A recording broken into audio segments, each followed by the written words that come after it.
여러분과 함께 오늘 빌립보서 4장 12절 13절 말씀을 가지고 함께 나눌 설교의 제목은 보이는 것 너머의 능력입니다. 사랑하는 성도 여러분, 여러분들은 지금 여러분 삶 가운데 인생을 우리가 끝을 모르고 언제 우리가 죽을지는 모르지만 여러분의 인생의 여정에 한 어느 정도 왔다고 생각하십니까? 누구는 한 뭐 요즘에 100세 인생이라니까 제가 한 뭐 8분의 1 아니면 10분의 1 아니면 뭐 절반 혹은 절반은 넘은 것 같아요. 뭐 사람마다 다 자기가 지금 놓인 인생의 여정이 한 이 정도 온 것 같아요라고 말한 사람이 다양하게 있을 것 같습니다. 인생을 말하니까 좀 어렵나요? 그럼 여러분들의 학업은 지금 어느 정도 됐습니까? 이제 중간고사도 끝나고 기말을 향해 달려가지 않습니까? 자, 이제 기말을 향해 달려가는 우리의 이번 학기는 어느 정도 지나갔을까요? 또는 여러분의 전체 뭐 대학 생활 혹은 뭐 학교 고등학생이면 고등학교 중학교 생활 혹은 뭐 이제 군대면 군대 저녁 시간 우리가 뭐를 하든 간에 우리 인생 가운데 어떠한 끝을 향하여 우리는 달려가고 있고 그것을 향하여 열심히 일하고 있습니다. 없는 사람도 있을 수 있죠. 아직 계획이 없고 아직 뭔가 시작한 일이 없기 때문에 막연한 사람도 있을 수도 있습니다. 하지만 그 사람들이 그 막연함을 영원히 잊고 싶지 않아요. 그 사람들도 이 막연한 끝, 이 아직 취준생의 끝, 아직 직장을 얻지 못한 아니 결혼하지 못한 뭐해서 못한 그 끝이라고 우리는 향해 달려가고 있습니다. 모든 인생은 어쨌든 간에 자기의 목표 지점하는 것이 있고 그 향해 달려가고 있는데 여러분은 지금 그 지점까지 어느 정도 도달했습니까? 다양한 사람이 다양한 대답이 나올 것 같습니다. 하지만 그 여정이 쉽지는 않습니다. 그리고 대부분은 어려움을 느끼곤 합니다. 특히 자기의 뜻대로 자기가 계획한 대로 자기가 하고 싶은 대로 되지 않을 때 일이 풀리지 않을 때 우리는 더 힘을 들다고 생각합니다. 그래서 포기하고 싶은 생각이 많이 들죠. 이 정도면 충분해. 이렇게 했으면 됐지. 이제 그만하고 싶어. 뭐 시험 기간이라 볼까요? 시험 기간에 시험 공부를 해야 되는데 언제까지 마지막까지 공부해야 되지만 이 정도 하면 됐지라고 우리가 그만할 수도 있고 또는 너무 막막하니까 해도 이제 안 될 것 같으니까 이제 그만할래라고 우리가 포기할 수도 있습니다. 왜 우리는 포기할까요? 왜 우리는 이거 끝이라고 말할까요? 왜냐하면 우리는 우리의 한계에 도달했다라고 생각하기 때문입니다. 우리가 끝이라고 말하는 것은 우리가 포기했다는 말한 뜻은 다름 아니라 한계를 도달했다. 우리가 생각하는 것 같습니다. 이렇게 우리가 끝을 보게 되면 우리의 한계를 알게 된다면 우리는 이제 포기하거나 아니면 그것에 마음을 접곤 합니다. 그런데 이거는 우리의만의 이야기가 아닙니다. 성경에도 이와 동일한 모습을 가진 수많은 인물들이 있습니다. 우리가 잘 알고 있는 것처럼 모세가 하나님의 부르심을 받았습니다. 그가 이제 광야에서 40년이라는 시간을 보내고 나서 그가 이제 80세 된 나이에 하나님은 그를 부르시죠. 80세 된 그 할아버지를 부르시면서 말하죠. 너 이제 애굽에 돌아가서 너의 백성들을 구하라. 그런데 모세가 말합니다. 하나님, 저는 진짜 말을 못합니다. 전 진짜 이런 능력이 없습니다. 저 진짜 할 수 없습니다. 하나님, 다른 사람 쓰세요라고 모세가 말합니다. 또 누가 있을까요? 우리가 사사 중에 기드온이라는 사사가 있거든요. 그 기드온도 하나님이 부르시고 이제 너의 이스라엘 백성을 구해야 된다. 내가 너에게 사명을 준다라고 말했을 때 기드온도 말합니다. 하나님, 우리 지파 내가 속한 지파 그리고 그 지파 중에 내 아버지의 집은 너무나도 작고 보잘것도 없고 능력이 없는 그런 지파와 가문입니다. 우리 집을 통해서 나의 아버지의 가문을 통해서 우리 지파를 통해서 일하신다고요? 말도 안 되는 소리입니다. 하나님 못해요. 할 수 없어요. 라고 말합니다. 또 예레미야 선지자입니다. 하나님의 말씀을 대언해야 될 사람인데 이 예레미야도 하나님께서 그를 부르셨고 그에게 이스라엘 백성들의 나의 말을 전하라 했을 때 예레미야가 말합니다. 하나님, 저는 어린아이와 같아서 진짜 말을 못합니다. 어린아이가 말 못하는 것처럼 저 그들에게 이스라엘 백성들에게 하나님 말을 절대 전할 수가 없습니다 라면서 자신의 한계를 하나님한테 다 말합니다. 다 말해요. 자기는 못한다고요. 이렇게 하나님은 많은 사람을 부르셨지만 하지만 하나님의 부르심 받은 사람들은 대부분 자신의 한계를 하나님께 말하곤 합니다. 그런데 하나님은 참 재밌는 것은요, 그 한계를 모르신 분이 아닌데도 불구하고 그들을 부르셨습니다. 우리는 이 지점을 기억해야 됩니다. 하나님이 그들의 한계를 몰랐을까요? 아니요. 그 누구보다도 잘 아시는 분이 하나님이십니다. 우리의 머리카락 개수 하나조차도 다 아시는 분, 우리가 태중에 어머니 태중에 있을 때부터 우리를 아시는 그 하나님이시기에 우리의 한계를 몰라서 그 일을 맡기신 것이 아니라 우리의 한계도 있음에도 불구하고 우리의 그러한 사명을 주신 것인데 왜냐하면 하나님은 그 사람의 능력을 통해서 일한 것이 아니라 하나님의 능력을 그에게 부어주사 하나님이 일하시기 때문에 하나님은 하나님의 사람을 부르신 것입니다. 여러분 믿으십니까? 그러므로 우리는 우리의 조건을 보고 우리의 조건의 능력을 가지고 하나님의 일을 하는 것이 결코 아님을 기억하며 우리는 하나님의 능력이 우리 안에서 나타내는 것에 더 집중해야 된다는 것입니다. 하나님은 우리의 능력을 쓰신 것이 아니라 우리 자체를 사용하신 것입니다. 우리의 존재를 사용하신다는 것이죠.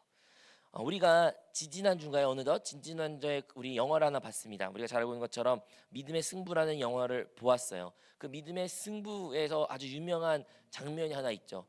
영화를 안 본 사람이라도 그 흔히 말하는 그 클립, 영상, 뭐 동기부여하는 그 장면은 잘 알 것 같습니다. 혹시 그 영화를 아직 보지 못한 분들을 위해서 짧게 설명하자면 어떠한 고등학교 미식 축구부가 있었는데 이 미식 축구부가 항상 꼴찌라고 항상 패배한 팀이었습니다. 그런데요 감독이 이제 회심하고 다시 한번 하나님의 말씀을 가지고 말씀대로 그들을 팀을 꾸리고 그들에게 복음을 전파하면서 하나님의 영광을 위하여 우리가 최선을 다하자라는 메시지 그에게 전하죠. 근데 학생들은 그 말에 공감하지 못합니다. 항상 꼴찌했는데 무슨 하나님 이야기를 하냐, 우리가 무슨 설교 들어왔냐, 무슨 하나님의 영광을 위해서 운동해야 된다 이런 말 하냐 라면서 감독을 비웃곤 했습니다. 그런데 이제 그 미식 축구부의 주장을 감독이 부르죠. 그래서 말합니다. 그 이름이 부록이거든요. 부록을 향해서 말합니다. 자, 이제 너가 너의 후배를 한 명을 등에 업고 이제 땅을 기우면서 걸어가야 된다. 이걸 해봐라. 그런데 이제 다 하는 훈련이기 때문에 감독님 저 이거 잘 못해요. 기껏 해봐야 한 45m 정도 제가 기울 수 있을까요? 라고 말합니다. 그런데 감독이 새로운 제안을 합니다. 이번에는 눈을 가리고 내가 안대를 가져와서 너의 눈을 가릴 테니 그냥 나의 말을 따라서 그냥 네가 할 수 있는 최선을 다해서 한번 기어봐라. 그것만 내가 너에게 부탁한다 하면서 그에게 안대를 눈을 가리고 이제 그는 후배를 들여얹은 채 땅에 기기 시작한 것입니다. 얼마나 기었을까요? 힘들었겠죠. 그런데 이제 그는 자기의 눈으로 의지해서 그 땅을 깃는 것이 아니라 감독님이 말하는 그 말에 귀 기울이며 그는 그 땅을 기기 시작한다는 것입니다. 제가 이 이야기를 하는 이유는 우리가 이 세상을 살아갈 때 많은 경우에는 우리는 눈에 보인 것으로 인하여 우리 자신의 한계를 설정하곤 합니다. 우리가 할 수 있는 일 아니면 내가 할 수 없는 일, 그 근거는 무엇입니까? 하나님의 말씀보다는 대부분 우리의 경험 혹은 우리가 눈에 보이는 어떠한 형상 때문인 것입니다. 뭐 눈에 보이는 통장의 잔고일 수도 있고요. 눈에 보이는 나의 성적의 숫자일 수도 있고요. 눈에 보이는 다른 사람들이 나를 핍박하는 사람들, 나를 반대하는 사람들, 나의 환경, 뭐 다양한 걸 수도 있죠. 많은 경우에는 우리는 그러한 것들로 인하여 우리 자신을 한계를 설정하고 그 한계 때문에 내가 하나님을 섬길 수 없다, 하나님이 일할 수 없다고 우리는 쉽게 말하곤 합니다. 그런데 이 감독이 주장한테 부탁한 건 무엇입니까? 눈을 가리고 그냥 네가 최선을 다할 수 있는 건 기어봐라. 다만 나의 안내를 듣고 걸어가봐라. 이렇게 말하는 것처럼 하나님도 우리에게 동일하게 눈에 보이는 것에 의지하고 그것을 우리 스스로 판단하고 하나님의 일을 하는 것이 아니라 우리가 세상에 바라보는 육신의 눈을 바라보는 것이 아닌 잠시 그것을 감고 우리 안에서 살아계신 그 주님의 인도하심, 그 성령의 인도하심에 따라 살기를 바라는 하나님의 뜻이 있다는 것을 우리는 기억해야 된다는 것입니다. 왜 그럴까요? 그 음성 그리고 그 인도하심이 우리에게 참된 능력이 되고 힘이 되기 때문인 것입니다. 오늘의 설교의 제목이 그겁니다. 보이는 것 너머의 능력이 있다는 것입니다. 그리고 오늘의 본문의 말씀이 바로 그 보이는 것 너머에 있는 능력에 관해서 말하고 있는 것입니다. 오늘의 본문의 말씀은 사도 바울이 쓴 글입니다. 우리가 알고 있는 것처럼 사도 바울은 능력 있는 사도였습니다. 예수님을 직접 만났다고 그는 말하였고 많은 기적을 행하였으며 많은 해외에 교회를 세웠던 사람이었습니다. 하지만 그에게 모든 것이 형통하였고 잘됐다고 말할 수가 없는 것이 그가 지금 이 편지 내용을 쓰는 것이 어디입니까? 다름 아니라 로마 감옥입니다. 로마 감옥에서 그는 이 편지를 작성하고 있었습니다. 여러분 감옥이라는 곳은요 오늘날은 시설이 많이 좋고 인권이 많이 보장된 상황이기 때문에 생각보다 안락하고 좋다고 말할 수 있겠지만 그 당시에는 죄인들이 가는 곳이 감옥이었고 많은 범죄를 지른 사람들이 가는 곳이 감옥이었던 것입니다. 재판을 앞둔 사람이 가는 곳이 감옥이었어요. 그 감옥 가운데, 그 척박한 환경 가운데 사도 바울이 이 편지를 쓰는 것입니다. 우리가 한번 읽어볼까요? 11절 12절의 말씀인데요, 함께 다시 한번 읽겠습니다. 시작. 내가 궁핍함으로 말한 것이 아니라 어떠한 형편든지 나는 자족하기를 배웠나니 나는 비천에 출 줄 알고 풍부에 처할 줄도 알아. 모든 일 곧 배부름과 배고픔과 풍부와 궁핍에도 처할 줄 아는 일체의 비결을 배웠노라. 아멘. 여기서 말합니다. 나는 일체의 비결을 배웠다. 어떠한 상황 가운데서도 내가 모든 것을 이길 수 있는 능력을 배웠다라고 말합니다. 그래서 우리가 잘 알고 있는 말씀 그거죠. 13절. 내가 모든 것을 할 수 있다라고 그는 이제 엔딩을 말하죠. 한번 읽어볼게요. 시작. 내게 능력시 안에서 내가 모든 것을 할 수 있느니라. 아멘. 우리가 이 말씀을 읽을 때 이런 느낌입니다. 어려운 일이 있든 힘든 일이 있든 어떤 상황 가운데도 내가 모든 것을 이겨낼 수 있는, 즉 잘 될 수 있는, 대박 날 수 있는, 승리자 될 수 있는 삶을 살 수 있을 거야 라고 우리는 이것을 받아들입니다. 흔히 만사형통이라고 말하죠. 모든 것에 망사형통 될 거야, 진짜 예수 믿으면 모든 것이 잘 풀릴 거야 라고 우리는 그렇게 생각합니다. 그런데 이것은 조금 왜곡된, 아니요, 많이 왜곡된 성경 구절입니다. 사도 바울은 모든 것이 잘 될 거예요 라고 말한 것이 아니죠. 왜 그럴까요? 왜냐하면 지금 그가 쓴 이 내용이 어디라고요? 감옥에서 쓴 사용이에요. 감옥에서 모든 사람이 그를 버렸고 그의 사역이 인정되지 않았고 세상에서는 그를 범죄자 취급을 받았으며 그를 죽였던 수많은 사람들이 결국에는 그들이 원하는 대로 그가 죽음의 기로 앞에 쓴 상황 가운데 놓였던 것입니다. 외적으로 어떤 성공도 있지가 않아요. 그런, 다른 말로 하면 실패자죠. 루저 같은 인생을 산 것입니다. 세상에 바라봤을 때 원술 대적자들이 바울을 평가했을 때 바울은 완전 끝난 것입니다. 인생이 망했고 자기가 실수했던 것이 증명된 것입니다. 그런데도 사도 바울은 말하는 것이 뭐예요? 내가 모든 것을 할 수 있다라고 그는 고백한 것입니다. 어떻게 그러한 고백을 하는 것일까요? 이것이 참 신기합니다. 이것은 바로 사도 바울이 우리가 읽었던 것처럼 자족하는 법을 배웠기 때문입니다. 그가 상황에 따라서 나는 지금 괜찮아, 아니야 나 지금 너무 힘들어, 상황에 눈에 보이는 것에 따라서 자기의 상태를 정의하는 것이 아닌 눈에 보이는 상태와 전혀 상관없이 그는 자기의 상태를 주님과 함께하는 그 동행과 또 함께 하시는 그 임재를 그는 느끼고 살아갈 수 있는 신앙이었다는 것입니다. 이러한 것이 바로 자족하는 법입니다. 우리가 눈앞에 보이는 조건에서 이렇게 고백하죠. 하나님 저는 못합니다. 하나님 진짜 안 돼요. 안 될 것 같아요. 안 되네요 라고 우리는 말합니다. 아까 말한 것처럼 모세가 그랬던 것처럼, 기드온이 그랬던 것처럼, 예레미야가 그랬던 것처럼 많은 우리 심지어 그리스도인들도, 이 자리에 있는 성도들도 우리는 눈에 보이는 것에서 하나님 못합니다 라고 말합니다. 맞아요, 못할 수도 있죠. 근데 왜 못한다고 말합니까? 눈에 보인 것을 우리가 보고 의지하고 그것을 우리가 받아들였기 때문입니다. 하지만 사도 바울은 뭐라고 말합니까? 그 눈에 보이는 것으로 인하여 나는 못합니다 라고 말한 것이 아니라 내가 모든 것을 할 수 있다고, 그는 도리어 역설적인 고백을 하는 것이죠. 왜? 눈에 보일 때는 못한 게 맞는데 그럼에도 불구하고 그는 그것을 할 수 있다고 고백하는 것입니다. 왜냐하면 그 눈에 보이지 않는 것을 볼 수 있는 눈이, 믿음의 눈이 또한 그러한 비전이 있었기 때문입니다. 그가 무엇을 보았을까요? 그가 무엇을 보았기에, 그 눈에 보이는 너머에 무엇을 보았기에 그는 모든 것을 할 수 있다고, 그리고 자족하는 비결을 배웠다고 고백할 수가 있는 것일까요? 그는 그와 함께하는 하나님, 그와 내주하시는 그리스도를 보았습니다. 만졌습니다. 그리고 체험했습니다.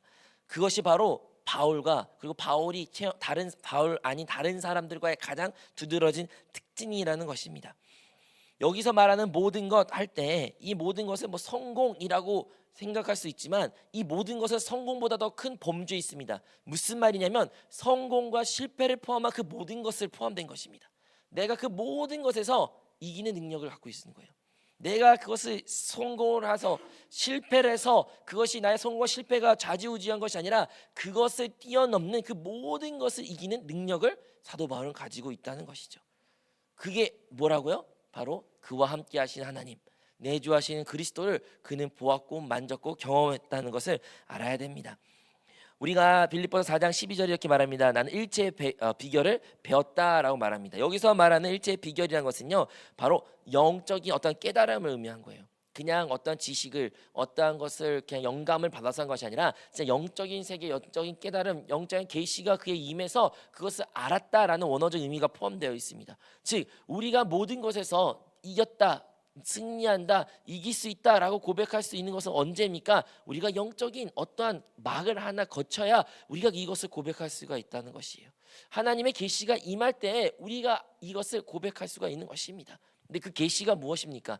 계시라는 단어가 좀 어렵나요? 계시는 바로 어떠한 막, 즉 커튼 같은 것이 있는데 그 커튼 뒤에 분명히 어떠한 무엇인가가 물건이 아니면 뭐 드라마나 연극이 준비된 것이 있는데 그 막이 거쳐질 때 계시됐다라고 말한 것처럼 우리가 분명히 실존하고 있지만 단지 지금 그 막 때문에 보지 못한 것이 있는데 그 막이 거쳐진 것을 계시했다라고 말합니다.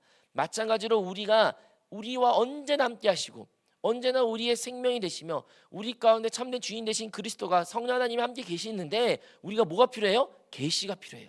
계시가. 그것을 보지 못한 사람들이 있는 것입니다. 근데 우리는 보아야 됩니다. 우리는 깨달아야 됩니다. 그 일체의 비결을 깨달아야 됩니다.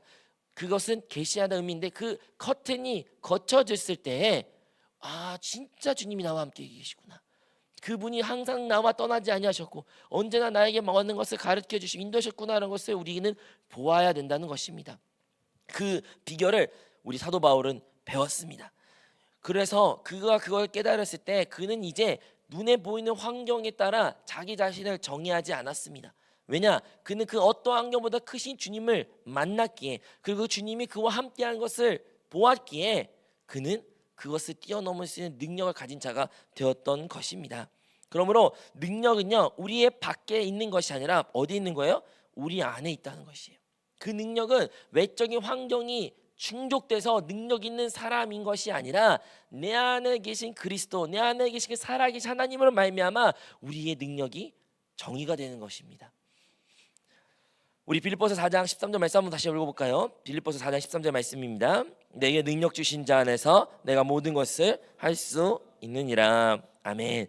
여기서 보면 능력 주시는 자 안에서라고 말합니다. 근데 이게요 원어에 보면요 이제 동사인데 동사가 어떤 동사냐 현재 분사 능동태입니다. 좀 말이 어려울 수 있지만 중요한 것은 지금도 능력을 주시고 지금도 계속 부어주고 있으며 계속 능력을 줄 것을 의미한다는 것이죠.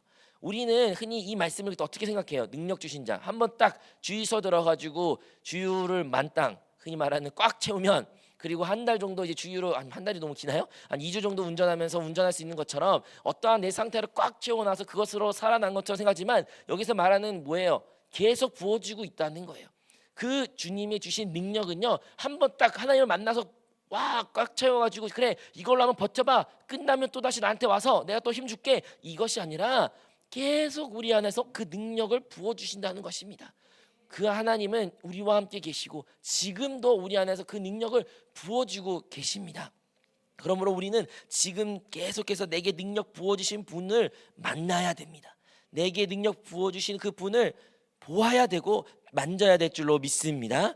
그러므로 이것이 우리의 내적인 정말 그리스도의 만남, 접촉 혹은 그분을 누리는 것을 의미한다는 것입니다.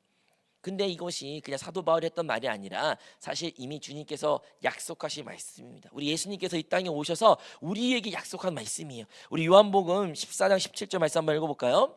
시작. 그는 진리의 영이라 세상은 능히 그를 받지 못하나니 이는 그를 보지도 못하고 알지도 못함이라. 그러나 너희는 그를 아나니 그는 너희와 함께 거하시며 또 너희 속에 계시게 했음이라. 아멘. 우리 예수님께서 성령 하나님에 대해서 말하는 것이죠. 근데 그 성령 하나님이 이제 끝에는 어떻게 말합니까? 그 성령 하나님이 이제 너희와 함께 거하시고 또 너희 속에 계실 것이라는 것이에요.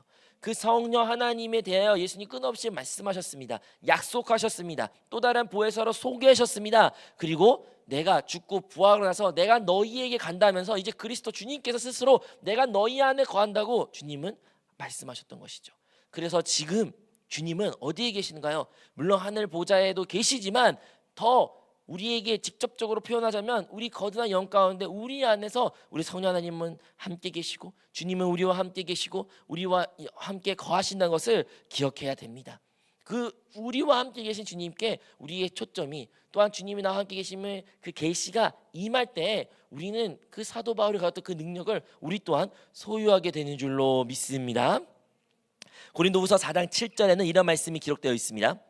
우리가 이 보배를 질그스레 가졌으니 이는 심히 큰 능력이 하나님께 있고 우리에게 있지 아니함을 알게 하려 함이라. 아멘.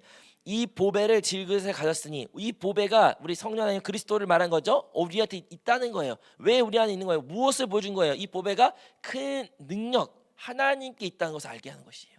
착각하지 말라는 거예요. 많은 교회는 우리가 잘된 거, 우리가 뭔가 성공하고 뭔가 하면 말로는 이제 하나님께 영광 돌린다, 물론 좋죠. 하지만 때로는 내가 잘나서 할 때가 있어요.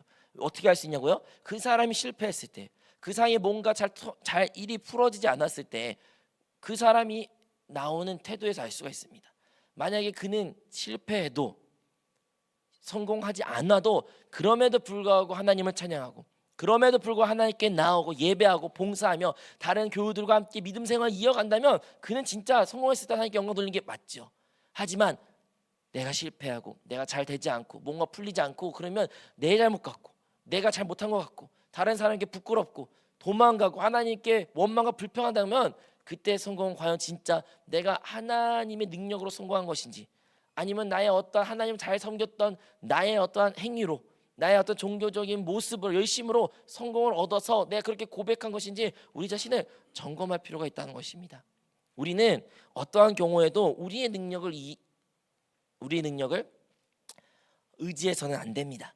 우리는 우리 안에 계신 그분이 우리의 참된 능력이 되시며 그 능력을 따라 그 능력에 의해 모든 것을 행해야 되며 말해야 되며 살아가야 된다는 것입니다. 그리고 지금도 그분은 그 능력을 우리에게 공급하고 있다는 것을 기억하시기 바라겠습니다. 여러분, 하루하루 살면서 어떻게 여러분 하루를 버티십니까? 우리 흔히 하루를 버틴다라는 표현을 해요. 물론 여러분 중에 인생이 너무 행복하고 즐거운 사람이 있을 수 있습니다. 저도 이제 아들과 딸이 있는데 아들은 인생이 하루하루가 정말 수고와 고난과 피곤함을 사는 것 같아요. 막 집에 오면 피곤해가지고 막 힘들고 어렵고 막 지쳐가지고 막 누웠고 이래요. 근데 딸은요, 인생이 행복해요. 그냥 막연히 낙천적이고 모든 걸 즐겁고 웃으면서 살아가는 모습이 있습니다. 이 자리에도 그런 사람이 있을 것 같아요. 누구는 하루하루가 진짜 버티는 사람, 겨우 살아내는 사람. 오늘도 하루가 끝났다. 오늘도 이번 주가 끝났다. 이번 달에 겨우 끝났다. 드디어 내일은 월급날이다. 뭐 이렇게 산 사람이 있을 수 있습니다. 근데 어떤 사람은 또 아무 생각 없이 너무너무 하루하루가 행복하고 즐거운 사람이 있을 수 있죠. 하지만 중요한 것은 여러분, 우리 하루를 살아갈 때, 우리 하루를 뒤돌아볼 때 여러분은 어떻게 그 하루를 버티셨습니까? 만약에 나의 능력으로, 나의 힘으로, 나의 어떤 것으로 버텼다고 하면 우리는 그의 한계를 반드시 부딪히게 될 것입니다. 부딪히게 돼요. 버텼다라는 그 단어 자체가 이미 우리가 어떻게 보면 나의 것을, 나의 능력을 소미하고 있다는 것을 알 수가 있는 것이죠. 그런데 우리 안에 계신 그리스도가 우리에게 끝없는 능력을 부어주시기에 우리는 하루를 버티는 것이 아니라 그 하루를 주 안에서 누립니다. 그것이 상황이 어렵든 힘들든 우리가 눈에 보기엔 좋든 안 좋든 다양한 평가로 세상을 내릴 수 있겠지만, 진짜 하나님의 능력으로 사는 사람들은 하루하루를 주님의 그 일하심을 기대하며 소망하며 그 가운데 최선을 다하여 살아가는 사람들이란 것입니다. 우리는 우리의 자신을 한번 뒤돌아봐야 됩니다. 왜 필요할까요? 왜냐하면 그때서야 우리는 우리 자신에게 솔직해질 수가 있습니다. 나는 진짜 말로만 하나님을 의지한 사람인가? 아니면 진짜 주님을 의지하며 오늘 하루를 산 사람인가? 여러분 한 주를 뒤돌아봤을 때 여러분은 어떠한 삶을 사셨습니까? 하지만 더 중요한 것은 오늘을 비롯하여 이번 한 주입니다. 여러분은 어떠한 한 주를 보내고 싶으십니까? 이전과 같이 나의 능력으로, 나의 힘으로 겨우겨우 하루 버티는 그 삶인지, 아니면 진짜 내 안에 계신 그 주님이 함께 계심을 보고 깨닫고, 그리고 지금도 부어주신 그 능력을 의지하여 그 능력을 따라 사는 삶을 사는 자인지, 사도 바울이 말한 것처럼 모든 것을 행할 수 있다는 그런 신앙 고백을 하며 적극적이고 긍정적이고 창조적인 신앙생활을 사는 삶을 살기를 원하시는지 오늘 우리가 결심해야 되며, 오늘 우리가 그렇게 살아가야 될 줄로 믿습니다. 오늘 설교 제목이 뭡니까? 보이는 것을 넘어 보이지 않는 능력인데, 그것 가운데 우리는 무엇을 알아야 되냐? 나와 함께 그 성령 하나님인 것을 이제 보아야 되고 알아야 되고 만져야 되지만, 그것을 끝내서는 안 되고 그것을 따라 살아야 된다는 것입니다. 살아야 돼요. 계시는 본 것이죠. 하지만 본 것으로 많은 사람은 멈출 때가 있습니다. 많은 사람들이 보면 믿는다고 말합니다. 하지만 생각보다 많은 사람이 보았지만 믿는다고 말하지만 그 믿음을 따라 살지 않을 때가 많이 있습니다. 근데 우리는 참된 믿음은 행위가 동반된다는 것입니다. 우리가 진정으로 주님을 믿는다면, 진정으로 내 안에 그 능력 대신 내주하신 그리스도와 나와 함께 하심을, 동행하심을, 지금도 살아계심을 믿는다면, 보았다면 우리는 어떠한 삶을 살아야 되냐? 이제 그 주님을 따라 사는 삶을 살아간다는 것입니다. 그냥 말로만 주님을 따라 살아야지, 마저 살아 살 거야, 머리는 너무 잘 알죠. 근데 진짜 우리가 한 주 그렇게 살았습니까? 오늘 하루 그렇게 살았습니까? 아니, 지금 이 시간, 예배 시간 때 그렇게 우리의 주님을 예배하고 있습니까? 많은 교회는 우리 습관적으로 그냥 형식적으로 아무 생각 없이 그냥 삽니다. 그것이 아니라 나의 능력과 나의 육신과 나의 생각과 나의 감정에 따라 나의 모든 행위를 한동하는 것이 아닌, 진짜 내 안에 그 주님을 의지하며 그분께 맡기며 그분을 기뻐하는 그 삶을 우리는 살아야 된다는 것입니다. 오늘 아까 서두에 영화 얘기 나왔죠. 그 영화 후반 이야기가 있습니다. 후반 이야기 뭐냐면, 그렇게 눈을 가리고 안대를 가리고 이제 막 기는데 너무 힘든 거예요. 팔이 막 후덜덜 떱니다. 근데 감독이 말합니다. 아직 한참 남았다. 너 더 할 수 있다. 더 해봐라. 그러니까 조금 더 걸어가요. 근데 이제 말하죠. 감독님, 저 팔이 진짜 아파요. 팔 너무 무거워요. 저 이제 너무 힘들어요. 포기하고 싶어요. 그러니까 감독님 말, 아니야, 너 할 수 있어. 딱 10번, 딱 10번만 해보자. 딱 10발짝 더 해보자. 조금 더 가요. 감독님 죽을 것 같아요. 그러니까 아니야, 딱 5번. 그 다음에 알 것 같죠? 딱 몇 번이겠어요? 4번, 3번, 2번, 1번. 아니, 한 번만 더, 조금만 더, 마지막이야, 한 번만 내 말 들어. 너 할 수 있어 라고 딱 말했습니다. 그리고 너무 힘드니까 퍽 쓰러졌어요. 그러니까 이제 막 거의 엉엉 울면서 말하죠. 감독님, 저 진짜 죽을 것 같아요. 아마도 저 이제 원래는 45m 할 거라 생각했는데 이제 한 50m, 한 60m 한 것 같아요. 저 너무 힘들어요. 이렇게 말하는데 감독님 그때 안대를 벗기면서 보여주는 거죠. 그 주장이 어떻게 했어요? 자기가 한 45m만 예상했던 거리가 아니라 그거의 2배인 90m, 거의 100m 되는 거리를 그가 기었습니다. 자기가 한계로 생각했던 것보다 훨씬 더 뛰어넘는 어마어마한 거리를 그 후배를 업고 걸어갔습니다. 심지어 후배 몸무게는 기존보다 10kg나 더 무거웠던 애였던 것이에요. 그 무거운 애를 업으면서 그는 그 큰 긴 거리를 할 수가 있었습니다. 어떻게 그게 가능했을까요? 그가 만약 진짜 안대를 쓰지 않고 보면서 자기가 지금 얼마큼 걸었던 걸 뒤돌아보면서 걸었으면 아마도 그는 그렇게 절대 하지 못했을 것입니다. 역설적으로 그가 앞을 보지 못하고 자기가 지금 어디에 상황에 놓인지 몰랐기에 그냥 감독님이 말한 그 말에 신뢰하고 믿고 그 감독님 말 따라 행했기에 그가 90m, 100m 되는 거리를 걸어갈 수 있었던 것이죠. 우리의 신앙생활도 이와 마찬가지입니다. 우리는 많은 경우에는 하나님 나의 능력을 주시면, 하나님 나의 환경의 문이 확 열리면, 하나님 이거 해주시면 저 진짜 하나님 잘 믿을 수 있어요. 하나님, 저 진짜 하나님께 어마어마한 거 해드릴 수도 있고 헌금도 어마할 수 있고 이것저것 하나님 영광 돌릴 수 있어요. 하나님 그것만 해주세요 라고 우리는 말할 때가 많이 있습니다. 근데 과연 그럴까요? 과연 진짜 우리가 그러합니까? 아니요, 그러한 일이 있었을 때 우리 진짜 그런 행동을 했습니까? 목사님, 그런 적이 없는데요. 잘 생각해 보시죠. 진짜 없었을까요? 많은 경우에는 그런데 우리가 그러지 못할 때가 많이 있습니다. 근데 하나님은 그것을 할 수 있냐 없냐 우리의 시험할 분이 아니에요. 하나님은 우리의 능력을 아예 그냥 기대하지 않습니다. 너희가 하든 말든 하나님은 그게 중요한 게 아니에요. 하나님 뭘 원하셔요? 그냥 우리 온전제를 하나님의 능력으로 통과되는, 사용되는 한 사람으로서 우리를 원하신 것입니다. 우리 어떤 능력으로 내가 내 능력이 있으니까 드릴게요. 하나님 그걸 원하는 게 아니라 그냥 우리 한 사람, 한 존재를 원하신 것입니다. 능력은 하나님이 부어주시는 거예요. 하나님이 일하실 거예요. 그렇기 때문에 거기에서 영화의 장면과 같이 어쩌면 우리가 우리의 일상생활 가운데, 오늘의 하루 가운데 우리의 삶이라고 바라봤을 때 정말로 앞이 막막할 때가 있습니다. 진짜 내일 일을 모르는 사람도 있습니다. 진짜 나의 미래가 어떻게 될지도 모르겠고요. 나는 진짜 결혼을 할지, 나 진짜 대학을 갈 수 있는 것인지, 나 진짜 취직은 할 수 있는 것인지, 자녀는, 믿음의 가정은, 결혼은, 이런저런 우리는 앞날을 전혀 알지 못하는 그런 인생을 살아갑니다. 막막한 가운데 살아갑니다. 어떤 큰 문제 때문에, 질병 때문에 앞이 캄캄합니다.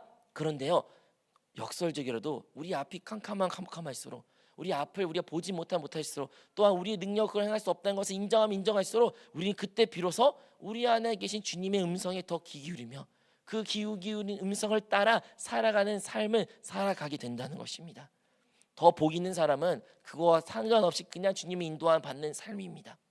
그런데요, 혹여나 우리 삶 가운데 지금 어려움과 앞이 막막함과 정말 캄캄한 인생을 살아가고 터널 같은 인생 가운데 살아가다고 낙심하지 마십시오. 그때도 주님은 우리와 함께 계시고 주님은 지금도 우리 안에서 말씀하고 계시며 기름 부으고 계시며 인도하고 있다는 것을 우리는 기억해야 될 줄로 믿습니다. 우리는 단순히 그냥 그 주님의 인도하심에 그 말씀에 순종하면 됩니다. 한 걸음 한 걸음 그 걸어가기만 한다면 우리가 생각하지 못한 놀라운 일을 주님께서 행하시고 우리는 그 행한 일을 고백하게 될 줄로 믿습니다. 이 자리에 이제 믿음의 신앙생활 오래 하신 분들 있고 뭐 청년이든 권사님이든 아니면 누구도 상관없이 우리 인생을 뒤돌아보십시오. 진짜 믿는 사람은 이렇게 고백합니다. 모든 것은 하나님의 은혜였습니다.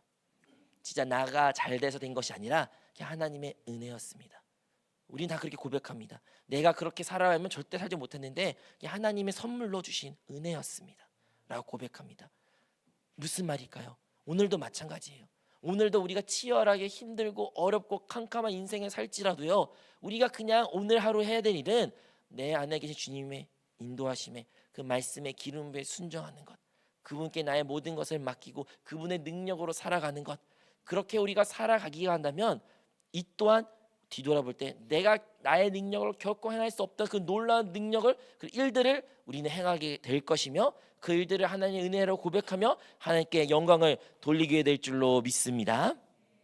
사랑하는 성도 여러분, 오늘 바울의 고백이 이렇습니다. 내게 능력 주신 자 안에서 내가 모든 것을 할 수 있다.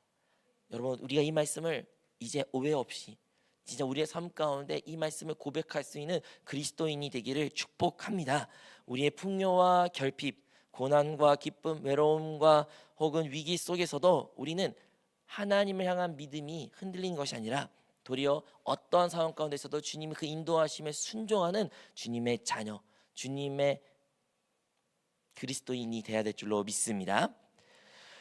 여러분, 이걸 어떻게 가능했다고요? 바로 바울은 스스로 자기 자신을 바라보지 않았습니다. 그리고 눈에 보이는 환경을 바라보는 것이 결코 아닙니다. 이제 우리도 마찬가지입니다. 이번 주도 우리는 어떻게 살아야 될까요? 내 자신을 바라보는 것이 아닙니다. 그리고 내 눈에 보이는 외부적인 환경을 바라보는 것이 아닙니다. 그것으로 우리 자신의 한계를 단정 짓지 마십시오. 하나님은 그보다 크신 분이시며 그 크신 하나님께서 지금 우리와 함께 우리 건너 영 가운데 거하고 계십니다. 이제 그 거하고 계신 그 주님을 우리는 믿음의 눈으로 바라봐야 되며 그분의 말씀에 귀 기울이며 기름 부음에 순종하는 삶을 살아갈 때 모든 것을 할 수 있는 그 능력이 우리 삶 가운데 나타나 하나님께 영광을 돌리게 될 줄로 믿습니다. 보이는 것 너머의 능력, 여러분 꼭 소유하시고 그리고 그 능력을 누리시며 사용하는 그리스도인 되기를 축복합니다. 그리고 그 능력은 바로 다름 아니라 오죽 능력이죠. 다른 말로 하면 오죽 능력이 이제 우리와 함께 계십니다. 그 오죽 능력이 우리와 함께 있기에 우리 한세교회 모든 성도들은 모든 것을 할 수 있으며 모든 것 가운데 주님께 영광을 돌리게 될 줄로 믿습니다.